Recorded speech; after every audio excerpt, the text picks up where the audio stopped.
update. You know I like the term fellow worker. And today we have our fellow workers, Sean and Gordon, to come and share with us the latest and greatest of the week. Now, you have met Sean and you have met Gordon in the past, but, they definitely deserve an applause. So let's go ahead and bring them on up. Sean, how are you doing today? I'm doing great. Love the welcome. Thanks, fellow worker Marwan. So glad that you can join us this evening. Gordon, how you doing today? Smoke's killing me. We need to address climate change, but otherwise I'm okay. Hey, we can talk all about it. I mean, we've got freezing temperatures in the Midwest. We've got, uncommon, really warm weather here. And I guess there's going to be some crazy convergence that's going to happen. I don't know how people can say that climate change isn't a thing, because it definitely is, for sure. Oh yeah, it's happening. And the solution to it is direct action. I like direct action. So what I'm going to do is I'm going to turn the show over to Sean and Gordon. You're in great hands, and we will see you soon. I'll see you on the other side. Thanks, fellow worker Marwan. We'll check in. Marwan. You got it. Go ahead, Sean. So I think this is anarcho-syndicalism in action, because now we're in charge. Like, we have the airwaves to ourselves now, fellow worker Gordon. We took over the station. So for background, Marwan had to run, and it's just going to be Gordon and I catching y'all up on labor today. And we want to start with the rail workers, and Gordon's going to lead us off with that. Hey, thanks very much, fellow worker Sean, and all the listeners and viewers to the best podcast out of Kitsap County, which is The Conduit with Marwan Cameron. But anyway, enough of the fawning. I'm going to launch into this quasi-report I got, and it is about the recent labor action with many of the railroad workers. They were threatening to go on strike. Marty Walsh, the Secretary of Labor, made some very cool announcements with his Boston accent to show that he was real working class. But anyway, what's happening is that several unions are threatening to go on strike. The Brotherhood of Maintenance of Way Employees, the BMWE being the main driver of this, they represent, 23,900 workers in that industry. And what these women and men do is the maintenance of way. They build track, they build bridges, they, maintain the railroad industry, which is still the lifeline of our country and many others. Anyway, they had an election, and 12,000 of the total membership, about half, voted 56% to ratify a contract. They voted on, pardon me, fellow workers, to reject a contract offer that was given to them by the consortium of railroad carrier, owners, the people who own the railroads. Now listen, this is going to get a little complicated because there are 12 separate unions that represent the railroad workers, okay? I could list them all, but that would probably be boring. I'm going to list a couple of them. But anyway, the BMWE is affiliated with the International Brotherhood of the Teamsters, okay? An AFL union that goes back a long time. Got a little bit of baggage. We'll not talk about that. But they're part of a bargaining coalition also with sheet metal workers, mechanical division. Okay, amongst these 12 unions, we have alliances and caucuses. It's a little difficult to understand for people who don't know about union business. But anyway, instead of having one big union where all these trades could negotiate together, they've got 12 unions. Well, okay, I know, crazy. makes it So difficult anyway, to. It seems like the whole point of unionizing is to leverage power, right? exactly. And what kind Seems of power do difficult. we want to leverage? Do we want to leverage power like political power? Or what do we want? Yeah. How do you do that with 12 separate bargaining units like that? Very haphazardly, I would say. Yeah. So Well, anyway, I'm sorry, go ahead. no, you finish. Well, how many minutes I got left? As much. Anyway, Keep going. go ahead. You finish your report. I will, It's all good. if I can ever get to the end. A couple of these unions have already agreed with the consortium of owners. The consortium of owners, you don't need to know the name because I can't find it right now. But anyway, the Brotherhood of Locomotive Engineers and Trainmen, the Sheet Metal Workers Transportation Division. This maintenance of way union has organized informational pickets. And to get the word out to people who don't understand the issue. They're like the third or fourth biggest union in this 12 union consortium.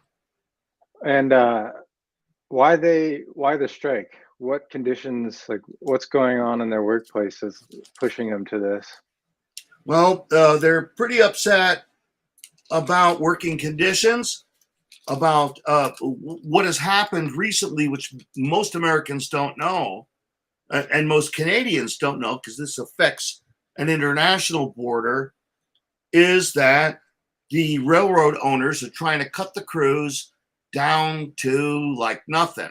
Now, you and I and everybody else has seen these big, long trains.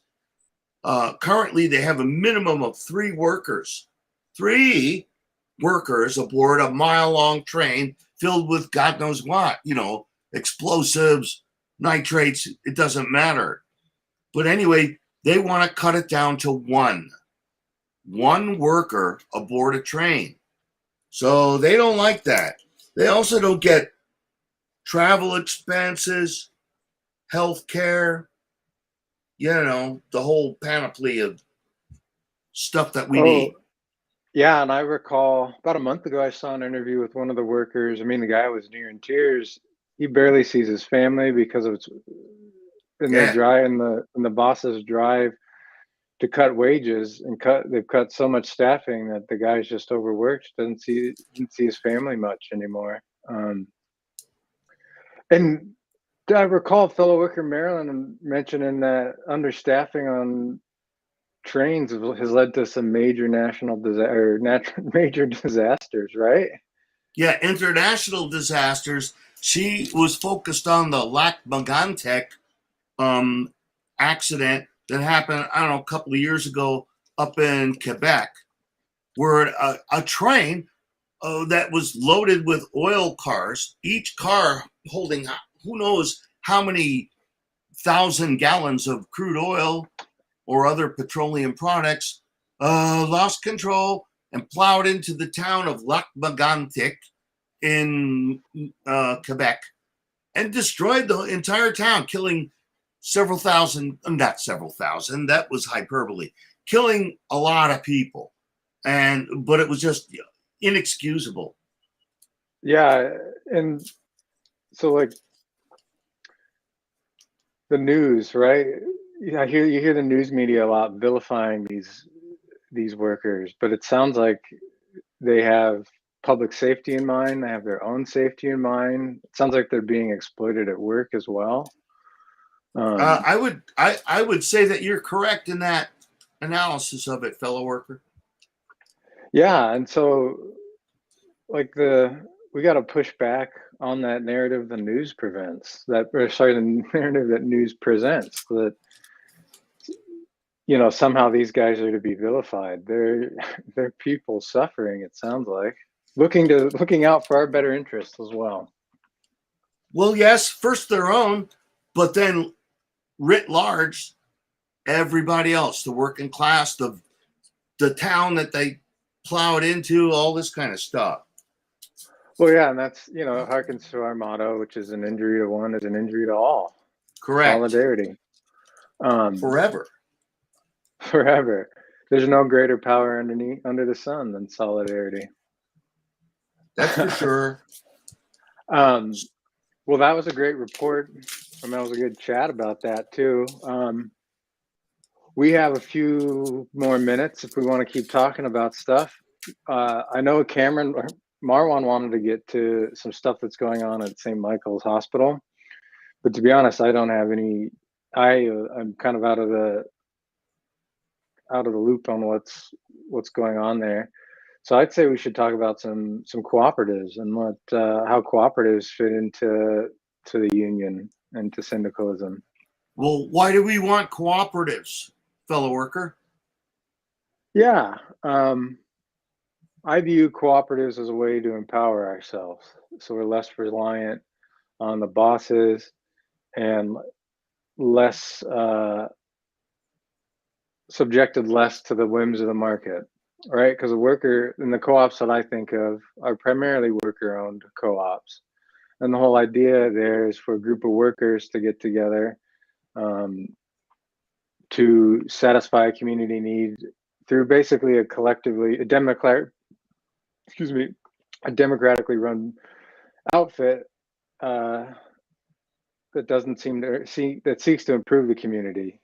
So right? this ain't like a volunteer thing. This is people working to make a living and to feed their families and to, have a nice life, except that we're not collecting a paycheck. How does that work? Yeah, and so to be more finite about it, the classic example and the first example from the Victorian era, the industrial Victorian era, is a grocery co-op. As it happened, some workers in the early stage of the Industrial Revolution were unable to afford groceries. So their response was to band together to buy the groceries they need, combine resources, buy the groceries they needed, equitably distribute those groceries amongst themselves. And then once everyone had gotten an equal share, the remainder was distributed or sold off to other people. And that's the same process now. And it can take many forms. But for example, if one wanted to start a bike shop, it would just entail a group of people, rather how a normal business goes. A capitalist goes and buys a business, or wants to start a business. So he invests money in if he wants to start a bike shop, he invests in some real estate in the land, right?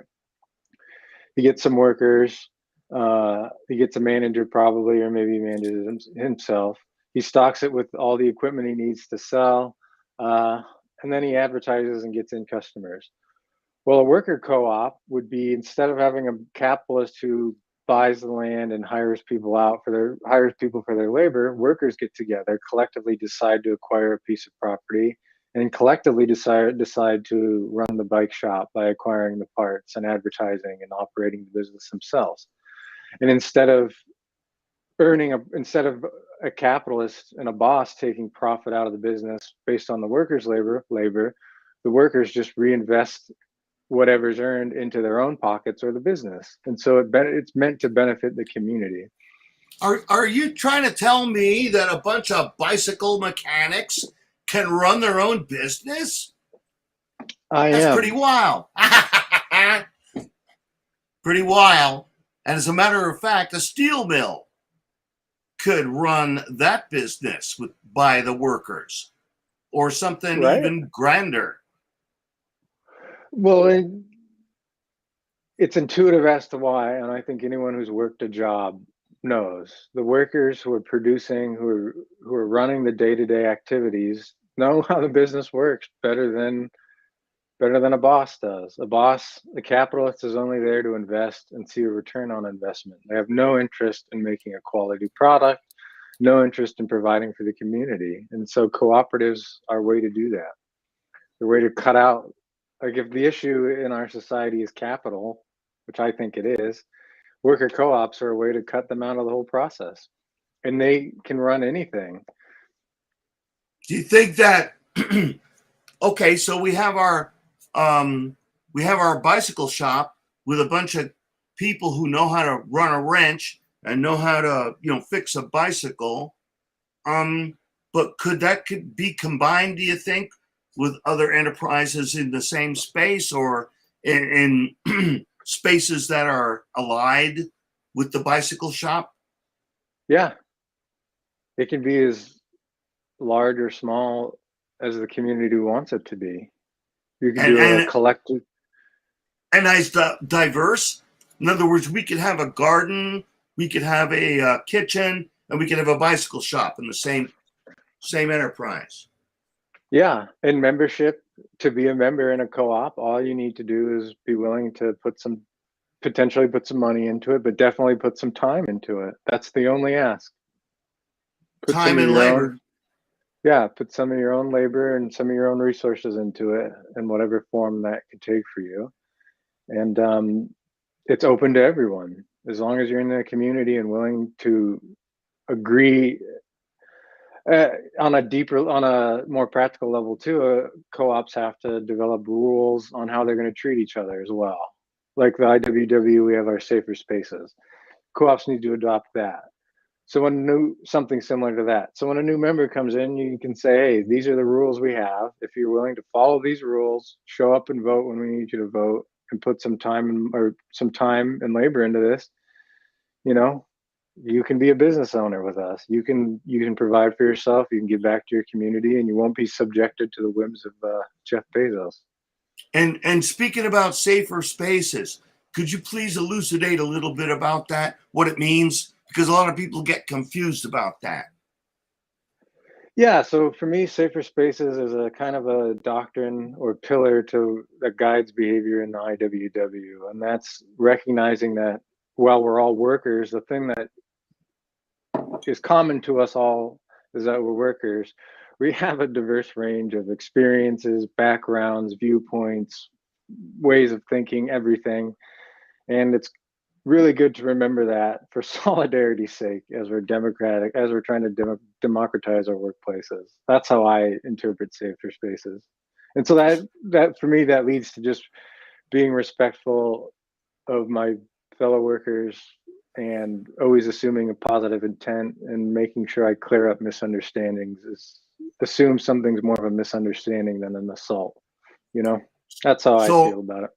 Our LGBTQ plus fellow workers will feel safe and welcome, so that people of all ethnicities will feel safe and welcome, all religions or no religion, they will feel safe and welcome in our decision-making process.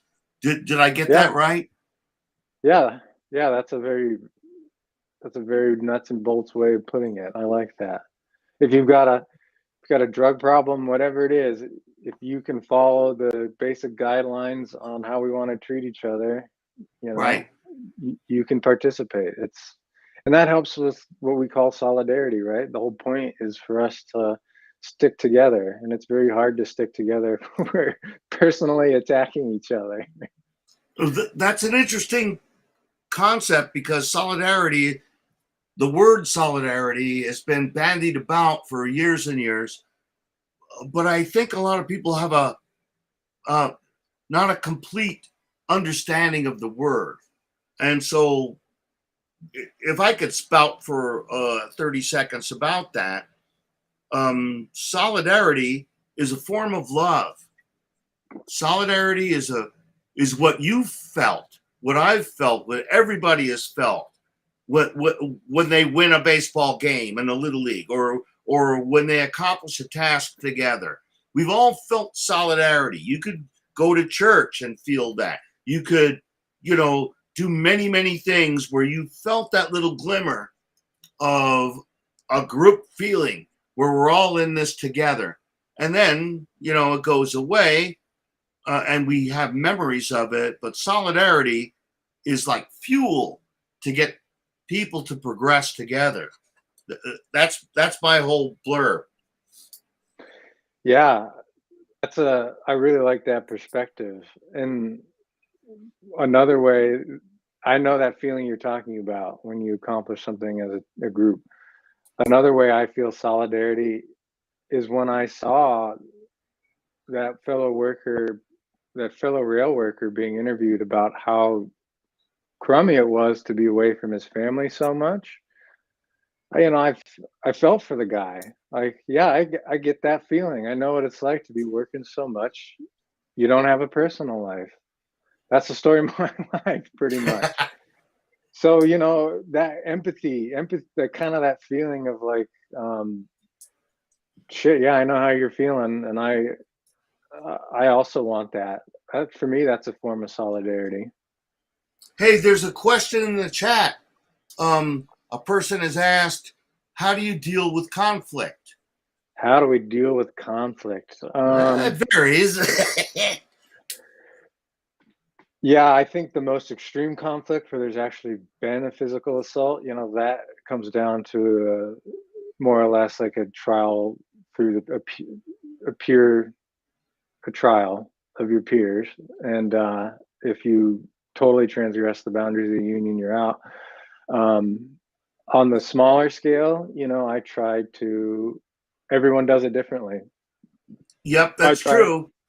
Yeah, I keep the safer spaces motto always in the forefront of my mind, that everyone's coming from somewhere differently. So I just try and listen and ask lots of questions until I figure out what the hell it is that's going on. Exactly. Yeah. How about you? Well, most of the conflict I encounter is actually internal. In other words, fellow workers and comrades disagreeing with one another, sometimes vociferously, sometimes hotly. So I maybe the fellow worker is asking, how do we deal with that? How do we resolve that? And the first thing I can say, and hey, let me be straight with the people. IWW is not a group of angels. We're unionists. We're revolutionary unionists, and we have conflicts. We have debates about what we should do about things. Well, fortunately, we've got a constitution for our outfit that, spells that stuff out. But personally, how I deal with conflict is to try to get the people to understand that we're all in this thing together. And usually that kind of passive sort of mediation works out. Yeah.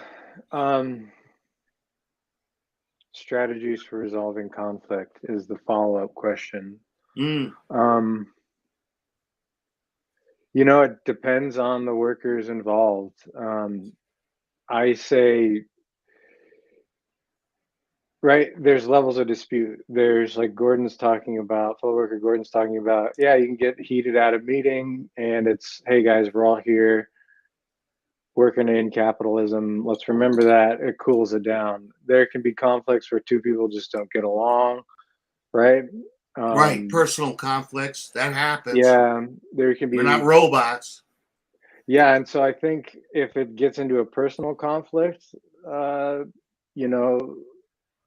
at best, the people gotta talk it through, find a compromise without talking about it, or maybe mediate if a mediation is necessary for the people to, like, if the people are forced to work together, then mediation. But I think part of being a revolutionary unionist is there's some people you just don't get along with too, and that's okay as well. And part of solidarity, and part of solidaristic unionism is just respecting people's boundaries. Exactly. Personal boundaries are important, and that's why we're not part of an autocratic or a totalitarian system. We are individuals first, yet we have decided to bond together for a common purpose. That's revolutionary unionism and syndicalism. And so to address the fellow workers' question about giving strategies, the strategy is, first of all, at all costs, nonviolence until we have to defend ourselves. If we have to defend ourselves, then we'll do that. We're not afraid of doing that. But up until that point, we try our damnedest to resolve conflicts peacefully. Yeah. And ways to do that are to remind people that we're all working for the same thing. Yeah. Another way, to mediate. If the conflict is so bad, you can have people mediate it. Yep. Another way is to help people find their boundaries and what they're comfortable with. Because, you don't have, in certain cases, you don't have to get along with everyone. It comes down to just showing up to a meeting and voting. That's right. Or showing up on a picket line. Yeah, and you can be there with people you may not necessarily want to grab a drink with afterwards, but you're all there pushing for the same thing. And Is so that a hint? Is that a hint, Yeah. Sean? No. Well, who's asking? Well, Nancy. Yeah, I think not quite sure what the question, do you use social contact, is getting at, but I think, as I interpret that question, I think I hear one-on-ones. And yeah, I think one-on-ones can be very effective in resolving disputes. An organizer in going to the individuals in the dispute, helping them work through what's going on. You're kind of using some internal wobbly jargon there. When we say one-on-ones, what are we talking about? Having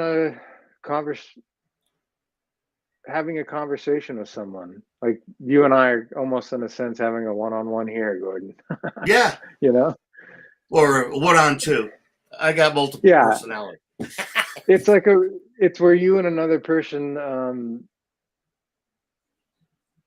it was a social contract. Well, we even came up with a good answer for social contact too, which is one-on-one. It's like you sitting down with a person and having a heartfelt conversation about what their problems are and how to solve them.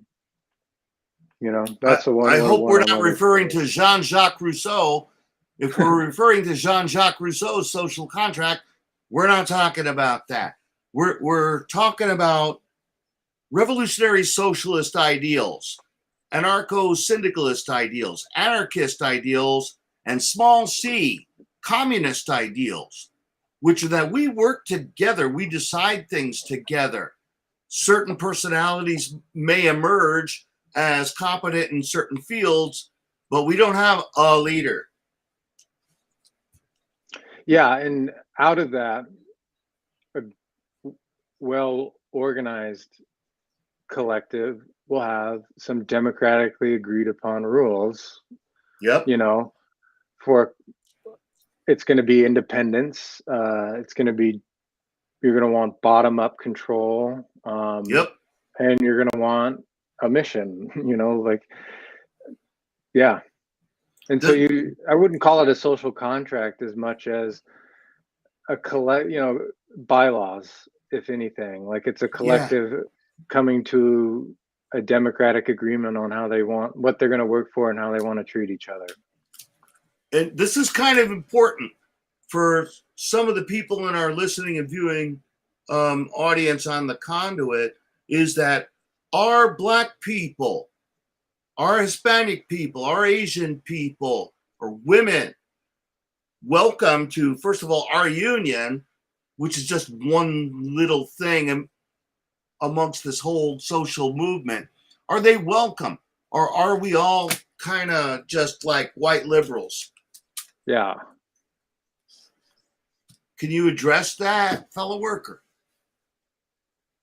What do you think about the IWW and about our movement in general not even being part of the union? I don't quite get the question. What I'm asking is, should black people, other people who are not white, feel welcome in this struggle together? I mean, every neighborhood and every group of people have their own. Yeah. All are welcome. Because it can't work without everybody. Yeah. And it's, all are welcome. As long as you don't own the means of production, as long as you want to see a different world, you want to change society for the better, leverage the power that you have as a worker to make tomorrow a better place, then you're welcome in. That's right. And you'll have a place in the movement. It doesn't have to be standing on a picket line. It could be any number of things.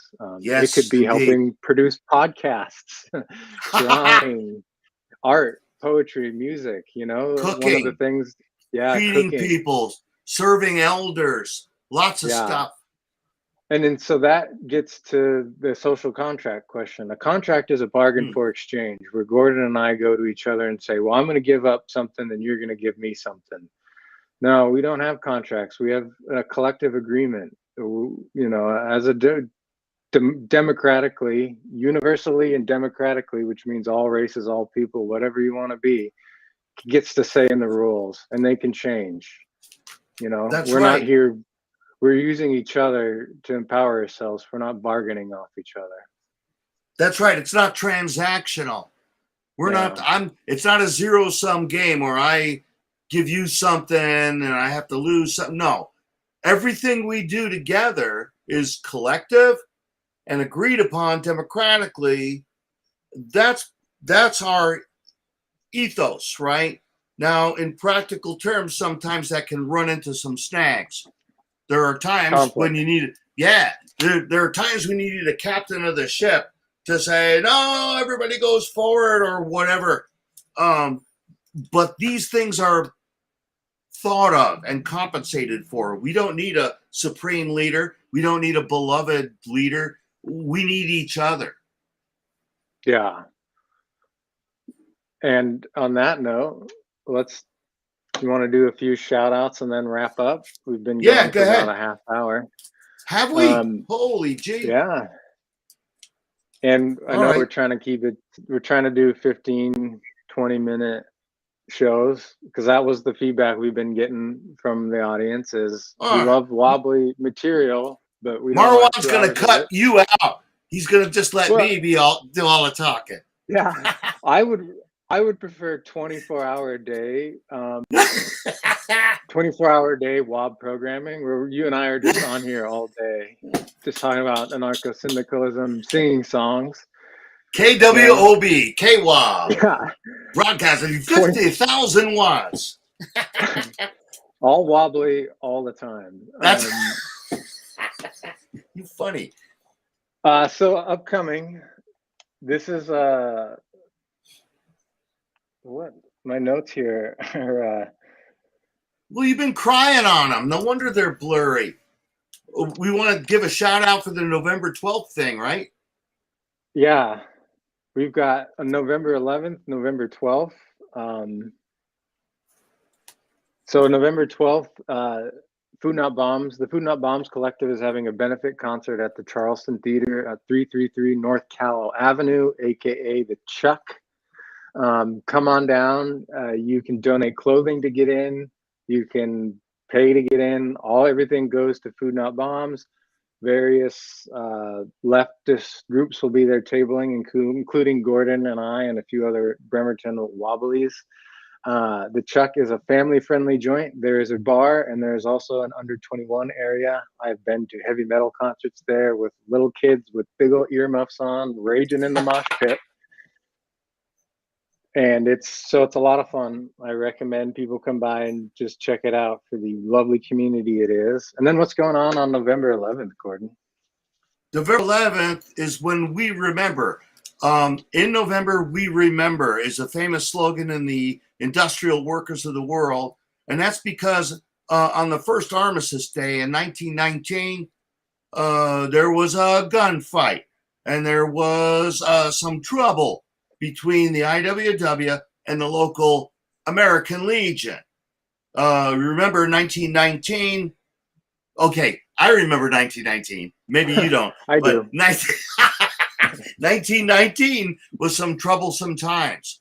A lot of bad stuff happened after the end of World War I. But the bad thing that happened in our neighborhood was the Centralia. They used to call it a massacre because, you know, more of them got killed than us. But it was a gunfight. It was a troublesome time. It had background. And we go down to Centralia, Washington, every November 11th, which is sort of, you know, simultaneously Veterans Day. But we don't care about that. Even though I'm a veteran, we don't care about that. We care about fellow worker Wesley Everest. We care about all the Wobblies who were put in jail, you know, for that trumped up incident. And we celebrate labor revolution. Yeah, and we do this because we never want to forget the price that people have paid for freedom. You know, That's right. That's one of the pins I got from the Whitney Slave Plantation Museum and Library museum down in Louisiana. You know, it says, "Lest we forget." Like, we can't forget how bad we've been treated in the past. We cannot forget that. Right? Yeah, we don't dwell on it. We use it as lessons and we move forward. Yeah. And remember that there were a lot of other bad things that happened. It was called the Red Summer in 1919. I mean, East St. Louis had an anti-black riot. They burned down a lot of the town, the black neighborhood, killed hundreds of people. Hundreds of people. Lots of innocent folks have paid dearly, agitating for a better life. Not even agitating, just trying to live a life now. Just live it. Yeah. 2 other events on November 4th at the Unitarian Church at 441 Perry Avenue. Andre Stackhouse, the lead organizer for Whole Washington, is going to be doing a talk about healthcare, Medicare for all, and using statewide campaigns like this as a way to empower people, a way to get healthcare, a way to grow the movement. He's a really nice guy, and I'm looking forward to it. And then on November 5th, down on MLK, the LEC is holding a pop-up street meeting to help get folks organized, help our fellow workers in the Reserve Army get organized. So spell that LEC out for us, would you? Oh, Lived Experience Coalition. They're a Washington state coalition that seeks to empower working class people out on the streets, to get them into positions of government, to get them trained as organizers so that they can, you know, change the system. It's basic empowerment organizing. Good stuff. And hit us with 5 seconds of what the Reserve Army means. You were talking to Reserve Army. What is that? Yes, the Reserve Army. Because capitalists control the means of production and they control who works and when, it behooves them to often a certain chunk of the population unemployed as motivation to keep us working. And so you always have labor in case you need someone hired. That's right. Desperate people needing work. Yeah, and that another explanation on the same side. Capitalists just have a profit motive. Out of that, there's a lot of drive for efficiency. There's a lot of swings in the market. There's a lot of uncertainty.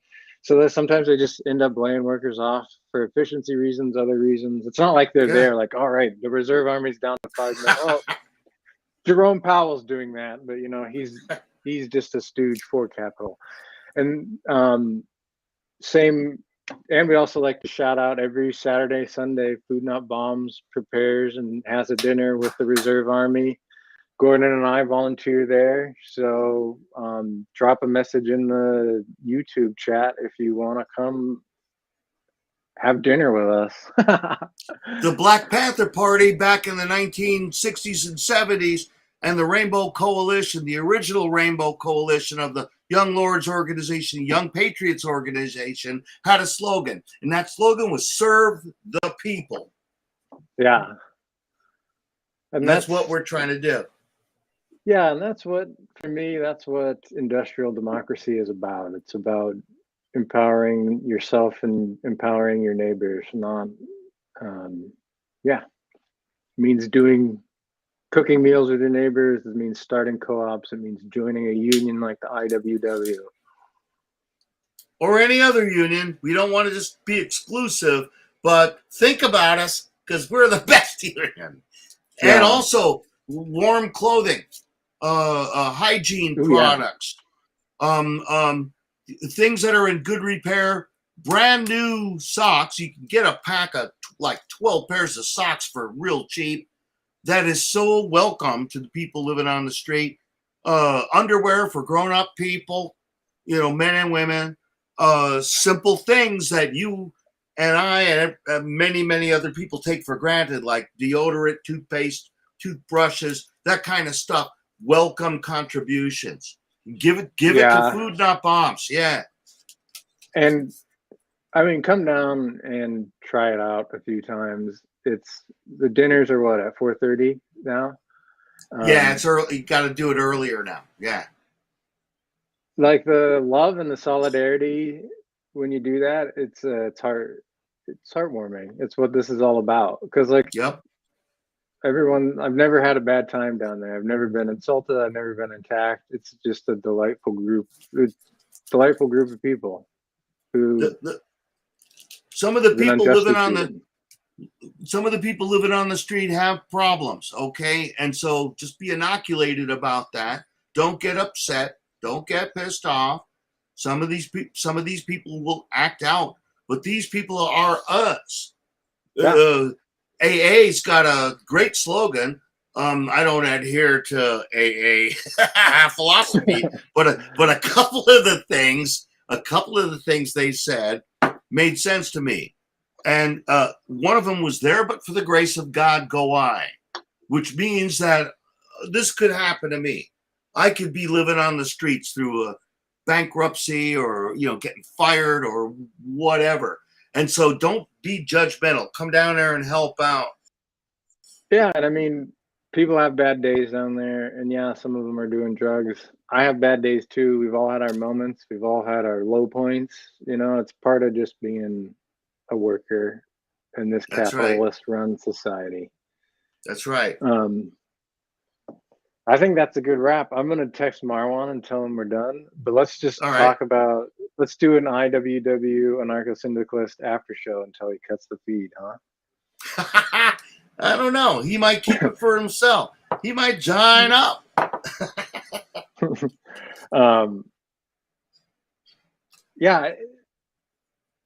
I don't think we defined it actually.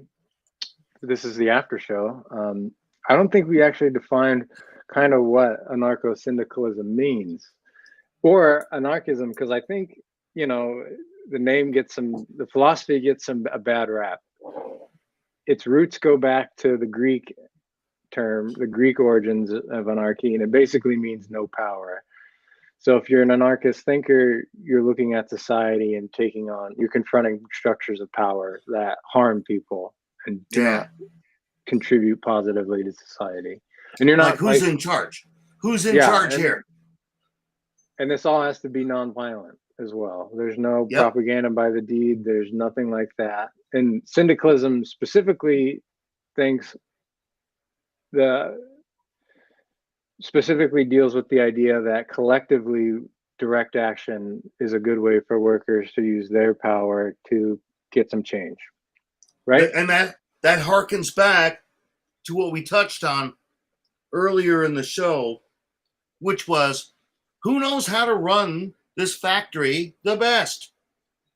Is it the owner? Is it the owner's son who just got an MBA from, Harvard?